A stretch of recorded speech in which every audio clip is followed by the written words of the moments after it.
सानसेनि अननायखौ अराय समनि खालामबाय अराय समनि अननायखौ सानसेनि खालामबाय जेब्ला गावहा दुखु जागोन अब्ला बुजिगोन गोसोखांगोन आंखौ नों बै समाव गुबुन बादि नङा होनना गावहानो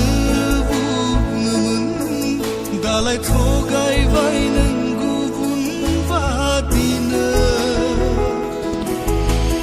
नों थगायामोनब्ला आं दुखु